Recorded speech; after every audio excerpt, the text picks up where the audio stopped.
સૌથી પહેલાં ભારત અને યુકે વચ્ચે જે એફટીએ થયો છે એટલે ફ્રી ટ્રેડ એગ્રીમેન્ટ, તો એમાં ટેક્સટાઇલ સેક્ટરને કઈ રીતે રાહત મળે તેના પર નજર કરીએ તો યુકેમાં ભારતીય એપેરલ્સ એટલે કે કપડાં પર અત્યારે 8થી લઈને 12% ડ્યુટી લાગે છે અને હવે આ એગ્રીમેન્ટ પછી ભારતીય એપેરલ્સ પર કોઈ ડ્યુટી નહીં લાગે. આનાથી અસર થશે કે ભારતથી જે યુકેમાં ગાર્મેન્ટ્સનું એક્સપોર્ટ થાય છે તે વધશે અને સાથે જ વિયેતનામ અને બાંગ્લાદેશ જેવા દેશો સાથે સ્પર્ધા કરવામાં પણ એક સરળ બની શકે છે. ત્યારબાદ જેમ્સ એન્ડ જ્વેલરી સેક્ટરની વાત કરીએ તો યુકેમાં ડાયમંડ અને ગોલ્ડ જ્વેલરી પર અત્યારે 5થી લઈને 12%ની ડ્યુટી લાગે છે અને જેમ્સ એન્ડ જ્વેલરી પર હવે આ એગ્રીમેન્ટ થયા બાદ કોઈ ડ્યુટી નહીં લાગે અને તેના લીધે યુકેમાં જે ભારત તરફથી એક્સપોર્ટ થાય છે તે ડબલ થવાની સંભાવના પણ છે. તો આ રીતે જેમ્સ એન્ડ જ્વેલરી અને ટેક્સટાઇલના રિલેટેડ જે પણ સ્ટોક્સ હશે તેના પર આપણને અસર જોવા મળી શકે છે. જી, તો ખાસ કરીને આ બંને સેક્ટર ખાસ એક ફોકસમાં રહેતા જોવા મળી શકે છે. આભાર શ્રદ્ધા આપનો સમગ્ર માહિતી આપવા માટે. તો જે રીતે આપણે જોયું છે ખાસ કરીને ટેક્સટાઇલ અને જેમ્સ એન્ડ જ્વેલરી સેક્ટર છે જેને આ એફટીએથી ફાયદો થતો જોવા મળી શકે છે. હેમંતજી, આપનો એક વ્યૂ ટેક્સટાઇલ માટે લઈ લે, કારણ કે આ ઇન્ડસ્ટ્રી જે છે તે ઘણી સારી ગ્રોથ આપણને બતાવતી ઇન્ડસ્ટ્રી રહેતી દેખાઈ રહી છે અને યુકેમાં જે રીતે ગાર્મેન્ટનો એક્સપોર્ટ હવે આપણને ઇન્ડિયાથી વધતું જોવા મળશે, ફાયદો તો થતો દેખાશે. કઈ રીતે તમે જોઈ રહ્યા છો અને આ સ્પેસ માટે હવે કઈ રીતે વ્યૂ બની રહ્યો છે? એબ્સોલ્યુટલી હાથી. ઇનફેક્ટ ટેક્સટાઇલમાં અને કદાચ રેડીમેડ ગાર્મેન્ટ સ્પેસમાં અમે ઘણા વખતથી એક પોઝિટિવ વ્યૂ લઈને ચાલી રહ્યા છે. પણ ઇન્ડિયાની textile industry which is one of the largest employment generator for India, અને લાખો લોકો એક કંપનીમાં લગભગ 35,000 માણસો day in day out 24/7 365 days કામ કરતા હોય છે. 35,000 થી 40,000 માણસો એક ખાલી રેડીમેડ ગાર્મેન્ટની ફેક્ટરીમાં. અને this sector has been I think reasonably neglected since last 3-4 years. અને કદાચ કોવિડ પછી ઘણી બધી રેડીમેડ ગાર્મેન્ટની કંપનીઓ નાની અનઓર્ગેનાઇઝ સેક્ટરમાં ઘણી બંધ થઈ ગઈ, પણ જે મોટા પ્લેયર્સ જે ટકી ગયા છે, I think they have grown really વેલ.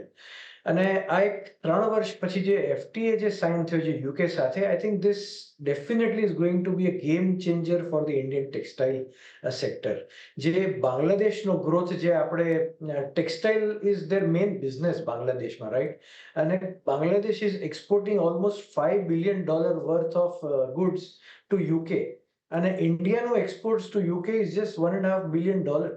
એટલે લગભગ આજે સવારે એક પ્રમોટર આઈ થિંક એક ચેનલ પર વાત કરતા હતા, I think it has opened doors for at least $1 billion of business for readymade garments for the UK every year. એટલે એક નવું માર્કેટ મોટું ગ્રો થઈ રહ્યું છે. $1.5 billion સીધી સાઇઝ ઇન્ડિયાની $2.5 billion for the readymade garment થવાની છે. In fact this include readymade garment, home textile, કદાચ ફેબ્રિક અને યાર્ન પણ આમાં પાર્ટિસિપેટ કરશે આગળ જતા.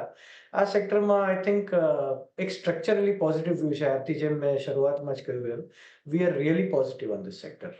After this FTA agreement, I think we are really positive, and I think one should focus on those companies જે કંપનીએ પાસ્ટમાં એક્સપાન્શન ઓર ઇનઓર્ગેનિક ગ્રોથ ઇન્ડિયામાં કેપેસિટી સેટઅપ કરી રહી છે. એક હજુ વસ્તુ એક એડ કરી શકતી, એક ઘણા સ્ટેટ્સ જેમ કે આસામ અને ઓરિસ્સા, આ બે સ્ટેટ્સ પણ હવે એક નવા રેગ્યુલેશન ટેક્સટાઇલ પાર્ક લઈને આવી રહ્યા છે, specially to give concessions to the companies who set up the factories in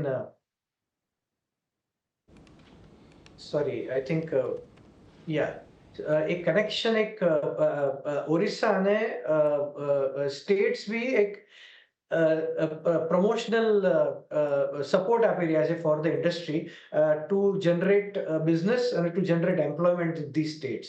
I think textile sector definitely will go places in the next 4 to 5 years. આ એક સ્ટ્રક્ચરલ તેજીમાં આપણે ધ્યાન રાખવું જોઈએ આ સેક્ટર. એટલે જો ખાસ કરીને અહીંયા આ બધા સેક્ટર પર ધ્યાન રાખવાનું છે. ટેક્સટાઇલની અંદર આજે આપણને ઘણા બધા સ્ટોક એવા છે કે જ્યાં આગળ સારી તેજી જોવા મળી રહી છે. એક CRM સિલ્ક જે જો આજે સારી તેજી દર્શાવી રહ્યો છે, પરંતુ એના કરતાં પણ વધારે આજે સારી તેજી આપણને ખાસ કરીને KPR મિલ છે, વેલ્સપન લિવિંગ છે, આ બધા કાઉન્ટરમાં જોવા મળી રહી છે. તમને ભાવિનજી અહીંયાથી કોઈ કાઉન્ટર સારું લાગી રહ્યું છે? કારણ કે જો આજે KPR મિલનું કાઉન્ટર છે કે જ્યાં આગળ એક સારી તેજી સાથેનું કામકાજ છે. અહીંયા લગભગ 7-7.5% તેજી જોવા મળી રહી છે. બીજી તરફ તમને આજે વેલ્સપન લિવિંગનું કાઉન્ટર છે, ત્યાં પણ એક સારી તેજી સાથેનું કામકાજ જોવા મળી રહ્યું છે. તો તમને અહીંયાથી કોઈક સ્ટોક આજે આ ટ્રેડ એગ્રીમેન્ટને લઈને ખાસ ગમી રહ્યા હોય કે ટેકનિકલ સેટઅપ સારા હોય, આપની ક્યાં પસંદગી છે? યસ, ઓવરઓલ બધા જ ટેક્સટાઇલ સ્ટોક્સમાં સારું એવું બાઇંગ આપણને જોવા મળ્યું છે. But I think by far મને લાગે છે KPR મિલ છે, એમાં બહુ જ સારું સ્ટ્રક્ચર છે. એક બ્રેકઆઉટ બતાડી રહ્યું છે, ઉપલા સ્તરો પર હોલ્ડ કરી રહ્યું છે સ્ટોક. એટલે મને લાગે છે 1150 નો લેવલ આપણને શોર્ટ ટર્મમાં બતાડી શકે છે. અને નીચેમાં જે મેજર સપોર્ટ છે 1075 નો, એટલે જ્યાં સુધી 1075 નો લેવલ બ્રેક નથી થતું, મને લાગે છે કે આમાં જે મૂવ આવ્યો છે અને જે બાઇંગ થઈ રહ્યું છે, it will take the stock to 1150 in short.